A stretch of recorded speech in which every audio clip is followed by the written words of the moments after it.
নমস্কার, আমার ইউটিউব চ্যানেলে সকলকে স্বাগত। আজকে আমরা আমাদের ডে হাইকের জন্য হ্যামটা পাস রেডি। আমরা হাইকের জন্য 7টায় বেরোবো। বেরোবো। এখন 6:45 বাজে। ডিসেম্বর আমাদের 2025। ব্যাকপ্যাক রেডি হয়ে গেছে। স্বপনদা আর কিছুক্ষণের মধ্যে রেডি, হেমতা পাস আমিও রেডি। হেমতা পাসের উদ্দেশ্যে যদিও রওনা হেমতা হবো। পাস হয়ে গেছে। করা যাচ্ছে না এই মুহূর্তে। ভয় পাচ্ছে, আমরা ভয় পাচ্ছি না, প্রশাসন ভয় পাচ্ছে, গাইড ভয় পাচ্ছে হেমতা পাস অবধি যাওয়ার, কারণ এর মধ্যে তুষার ঝড়ের একটা খুব প্রবল সম্ভাবনা রয়েছে।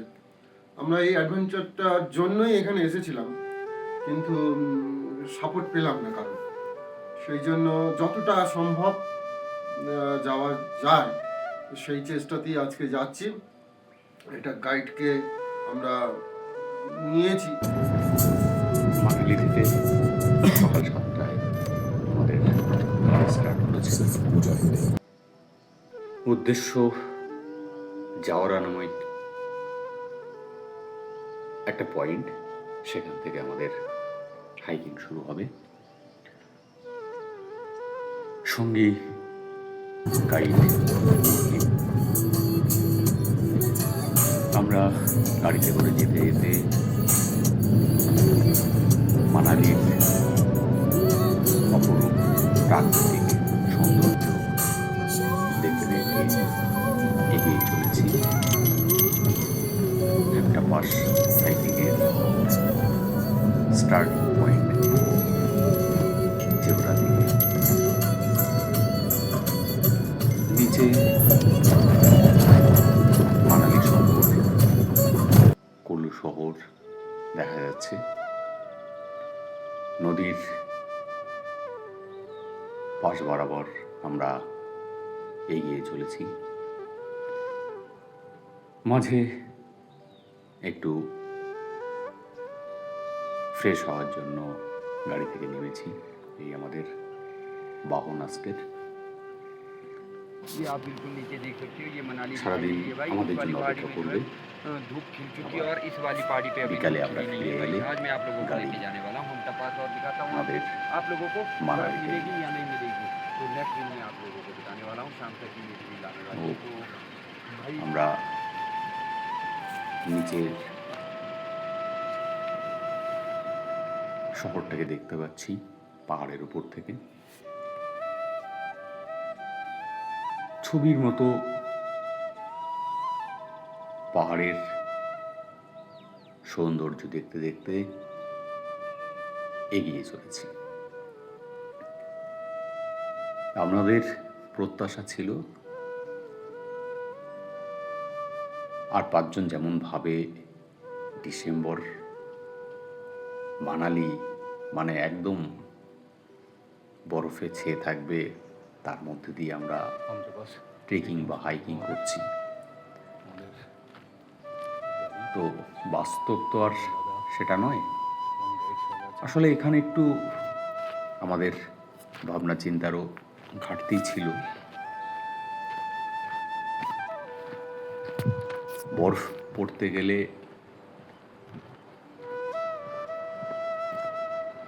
একটা প্রাকৃতিক ফেনোমেনা যেটা, সেটা না হলে তো আর বরফ পড়বে না। তো আমাদের হাইকিং শুরু হয়ে গেছে। আমরা জেবরা থেকে গাড়িতে শ্রমিক ছুটি দিয়ে ডে হাইকিংয়ের যাত্রাপথে এগিয়ে চলেছি।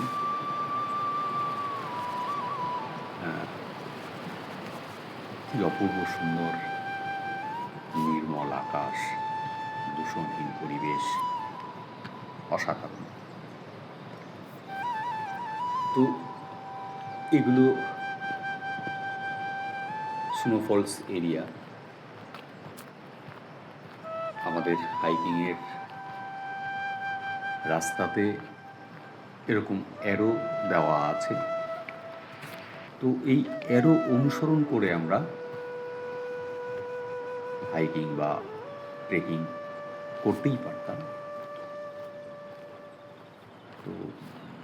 যেহেতু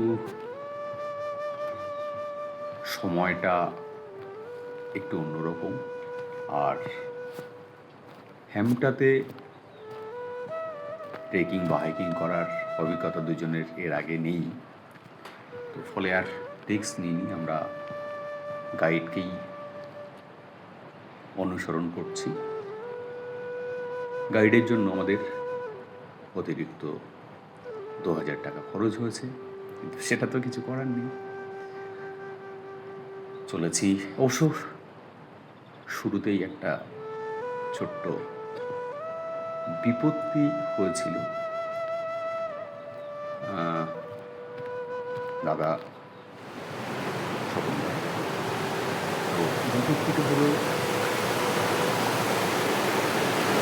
এই ব্রিজের উপর থেকে যাচ্ছি,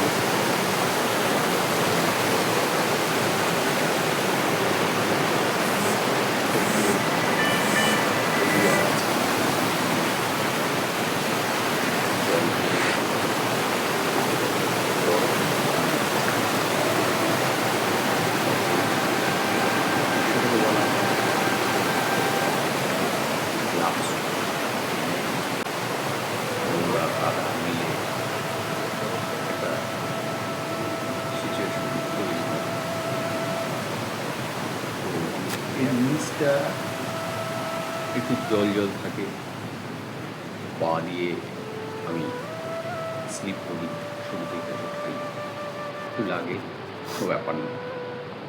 আবার আমাদের চলার শুরু। আঁকা বাঁকা পাহাড়ি পথ ধরে আমরা চলছি। দেখা যাক কতদূর পর্যন্ত আমরা যেতে পারি। রাস্তা আমাদের টার্গেট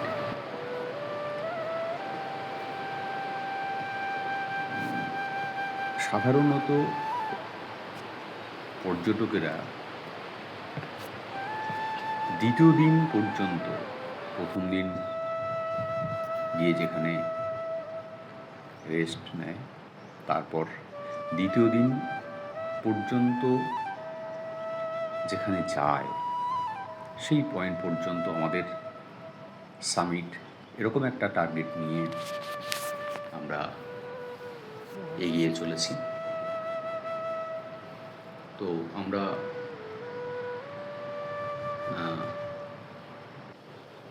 এই পাহাড়ি পথ ধরে অপূর্ব সুন্দর প্রাকৃতিক সৌন্দর্য অবলোকন করতে করতে এগিয়ে চলেছি। আমাদের গাইড মুরলি ও আগে আগে এগিয়ে চলেছে। তিনজনই আমাদের যা দৈনন্দিন সরঞ্জাম সকালের খাবার হলো সঙ্গে নিয়ে ব্রেকফাস্ট, এখন যাচ্ছি। আলু পরোটা টেন্ট, আর এরকম এই টেন্টে আমরা প্রথম দিন টেস্টি অ্যান্ড হেলদি। এখানে এসে আমরা ব্রেকফাস্ট করছি। আমরা ব্রেকফাস্টে তিনজনের জন্য 3টি আলুর পরোটা, সঙ্গে আমাদের ছোলা বাদাম আর চকলেট, এগুলো থাকেই। তো ব্রেকফাস্ট করে আবার আমাদের যাত্রা শুরু হবে। দুর্গম গিরিপথ পাহাড়ের দিয়ে, বোল্ডারের মধ্যে দিয়ে টারজান ম্যান বুড়ো বয়সে পথ, দাদা আপাতে আপাতে আসছে। বড় বড় বোল্ডার পড়ে থাকে, তার মধ্যে শর্টকাট আসার জন্য লোকটা কি কাণ্ড করছে, রাস্তা কিন্তু এটা বুঝতে পারছে না এইটাতে যখন হাইটে উঠবে তখন কতটা ক্যালোরি খরচ হবে। এই প্রাকৃতিক সৌন্দর্য, এটা একটা পদ্ধতি, এর কিন্তু আস্বাদন, এটা খুব ওয়াইজ ডিসিশন বলে আমার ব্যক্তিগতভাবে মনে হয় না। এটা কিন্তু স্লো বাট স্টেডি উইন দা গাড়িতে করে কোথাও রেস। গিয়ে আমি এই মতবাদে চলে বিশ্বাসী। এলাম, আনন্দ হইচই করলাম, তার থেকে সম্পূর্ণ আলাদা। চলুক। প্রতি মুহূর্তে পরিশ্রম, যন্ত্রণা, কষ্ট, অ্যাডভেঞ্চার, নতুনত্বের স্বাদ, জীবনকে নতুন করে খুঁজে পাওয়া, নতুন করে চেনা। এই পাহাড়ের অসাধারণ একটা আহ্বান আছে, যে ডাক একবার শুনলে বলা মুশকিল। যাই হোক, এই দুর্গম পাহাড় দিয়ে আমরা চলেছি। এখানে মুরলির সাথে কথা বলতে বলতে জানলাম এই পাহাড়, জঙ্গল, এখানে খুব একটা বন্য প্রাণী নেই। এই ছোট ছাগল গোত্রীয় কিছু প্রাণী আছে, আর বাকি সেরকম কোনো বন্য প্রাণী নেই। ফলে দূরে অন্যরকম ভয়ের কোনো ব্যাপার নেই। পাথরের উপর আইস ক্যাপ হচ্ছে। এই ছোট্ট হচ্ছে চিটা এবং বলবেরার মাঝের একটা জায়গা। জলধারা, আমাদের নদীর সম্মিলিত শব্দ, সঙ্গে আছে আমাদের এই দেখছেন ওই মাধুর্য রাস্তা দিয়ে আমরা উঠে বলে বোঝানো মুশকিল। এই যে জল বয়ে চলেছে, জল ছিটকে ছিটকে উপরে উঠছে, সেখানে বরফ জমে আছে, আইস ক্যাপ তৈরি হয়েছে। মাঝে মাঝে আমরা ক্লান্ত হলে 2-5 মিনিট বিশ্রাম নিচ্ছি, পাহাড়ি রাস্তায় এগিয়ে চলেছি। এটাই আমাদের আনন্দ, এটাই আমাদের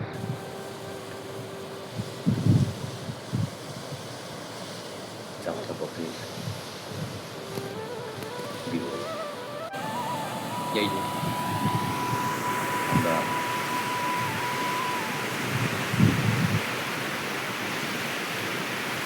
এই রাস্তা দিয়ে দুর্গম পথে প্রতিষ্ঠান করে নিজের স্বাধীনতা নতুন করে তাকাও। নিজের জীবনকে প্রতিষ্ঠিত করার চেষ্টা করছে।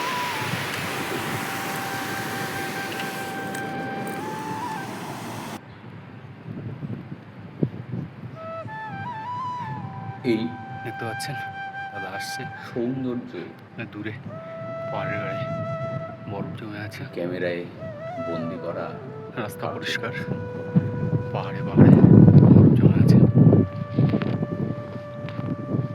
যখন বৃষ্টি হয়, বরফ পড়ে, উপর থেকে এইসব ঝোড়াগুলো থেকে জল নেমে আসে, হালকা বরফ পড়ে আছে। আমাদের মোবাইলে টেম্পারেচার দেখাচ্ছে -12। আমরা হাঁটছি আমাদের গন্তব্যের দিকে। এই -12 ডিগ্রি তাপমাত্রাতেও আমরা ঘেমে যাচ্ছি, তাই কিছু নিচ থেকে ভালো লাগা যেতে পারে। অবশ্যই শরীর প্রোটেকশন শুধুমাত্র উপরে গিয়ে আমরা ঝর্ণা বলতে যেতে কেটে পারি। দিতে পারবো, তাহলে কতটা ক্যাপাসিটি আমরা আরও তাই প্রয়োজনীয় জামা কাপড় আমাদের দিয়ে থেকে কতটা পৌঁছাতে পারি পরতেই হয়েছে।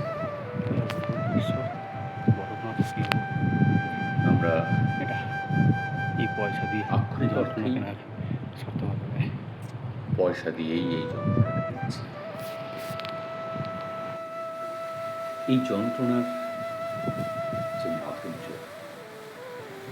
সেটা কিন্তু বলে বোঝানো যায় না।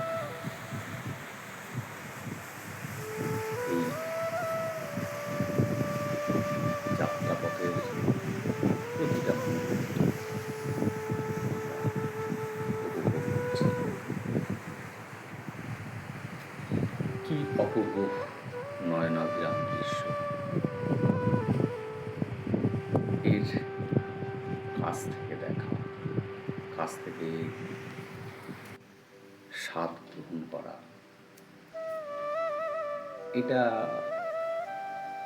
অন্য কোনো শর্টকাট বিকল্প নেই। সবচেয়ে বড় কথা, নিজেকে অতিক্রম করে যাওয়া, তার যে আনন্দ, সেটা উপভোগ করতে করতে এগিয়ে চলেছি। মুরলি অনেকটা এগিয়ে গিয়ে পরোক্ষভাবে বলতে চাইছে, চলুন, আমাদের তো আবার ফিরেও আসতে হবে। যদিও ওর মধ্যে কোথাও একটা জিনিস হয়তো কাজ করছে বা করে, যে আমি ফিরে এলে তোমার ডিউটি শেষ।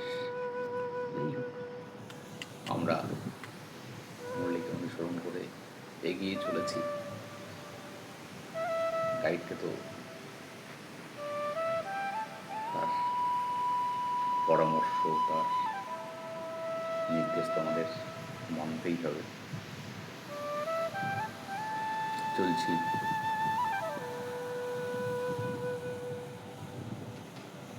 আমাদের স্বপ্ন ছিল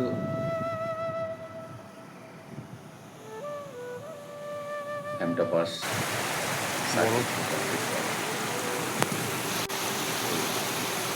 সেটা তো আর হলো না। আমরা প্রশাসনের পারমিশন পাবো না। পারমিশন ছাড়াও যদি দিতে চাই, সেক্ষেত্রেও নিজের দায়িত্বে গেলেও কোনো পোর্টারকে গাইডকে রাজি করাতে পারিনি। সেটা কিছু করার নেই। আমরা পরবর্তী কখনো সময়ে দেখব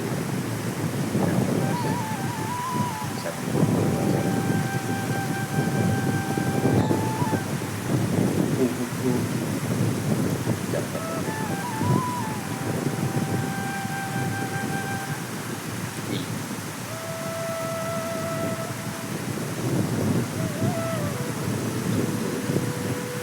সর্বহারা হোল্ডারের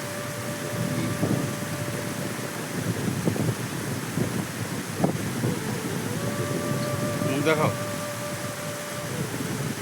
এই যে জীবন,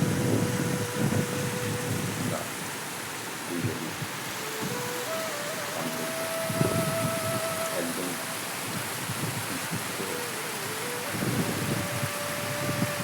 জল, কোনো অসুবিধা নেই, আরামসে জল।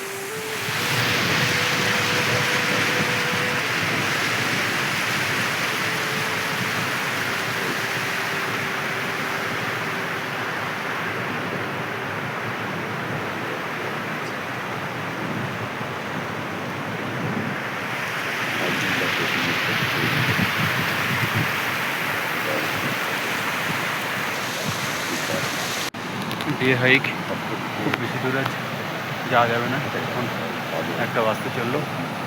1:30 পর্যন্ত আমরা যাবো, তারপর ব্যাক করবো। এইটুকুই বরফ আছে, দেখতে পাচ্ছেন। যেহেতু থাকা যাবে না, অনেকটাই এসছি। এই হোক, এটাই বরফ, এটা নিয়েই খুশি মনে বাড়ি যেতে হবে।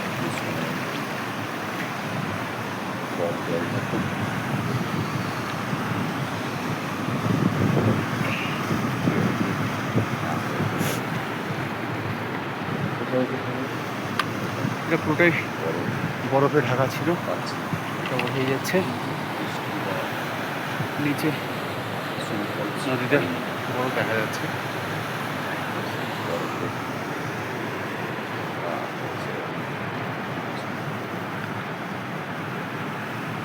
বরফের আহ, বরফের উপরে হাঁটছি, এটাই আনন্দ, আর কিছু করার নেই। জল বরফ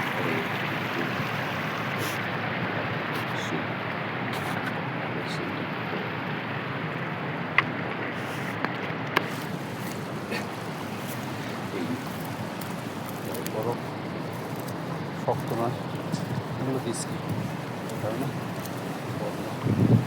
নিচ দিয়ে জল যাচ্ছে, কোনো জল রাখতে পারে না।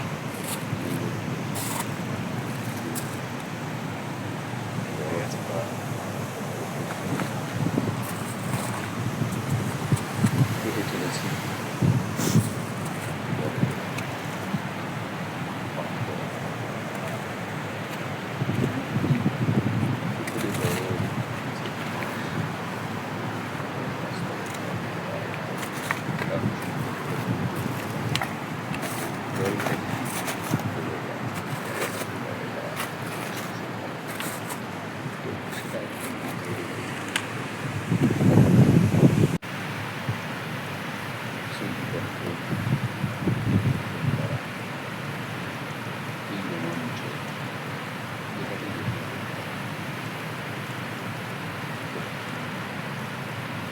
বরফ ঢাকা রাস্তার উপর দিয়ে টিম পার্টনার দাদা আসছে।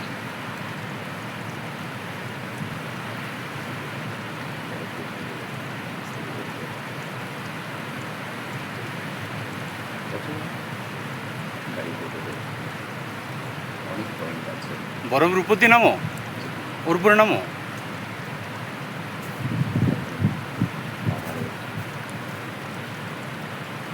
নিচে জল,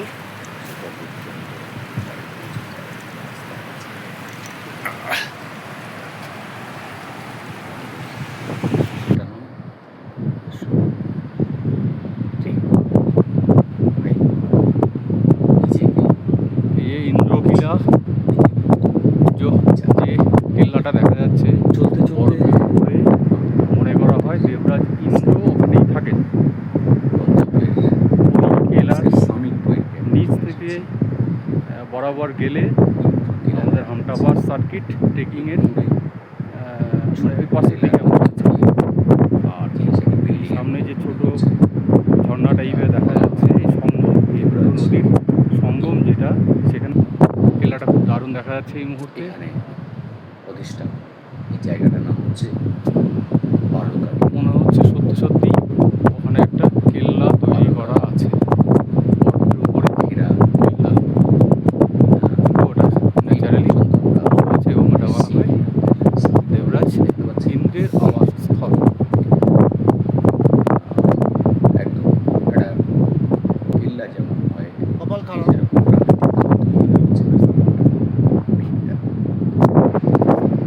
और जो टोटल रास्ता बताइए क्या क्या है। हम मनाली से आए बाई कैब जोबड़ी जोबड़ी का 22 किलोमीटर तक बाई रोड आए, और जोबड़ी से चिक्के के लिए 2 किलोमीटर का ट्रैक है, 2-2.5 किलोमीटर का। तो वहाँ से यहाँ तक का है 4 किलोमीटर बालूगेरा तक।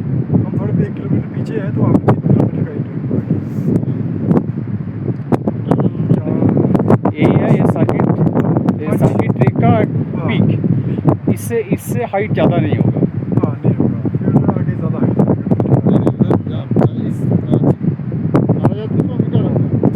अच्छा ज़्यादा 300 है मीटर, आगे 4000 जो है 45 मीटर के करीब है,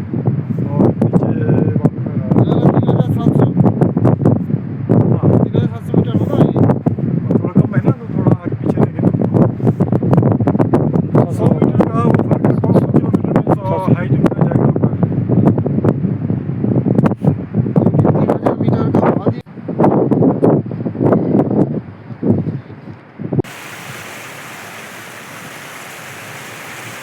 আমরা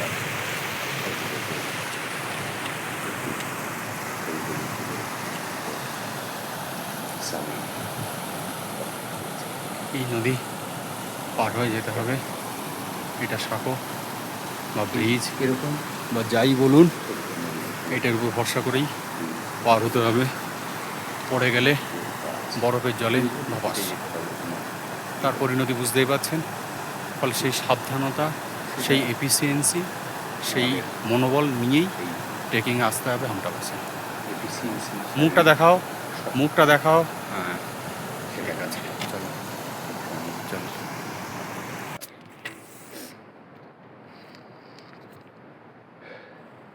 বরফ, আমরা এটাই বরফ ট্রেকিং। এবারে একই পথ দিয়ে বাকি দেখা যাক। ফিরে চলেছি আবার মানালি।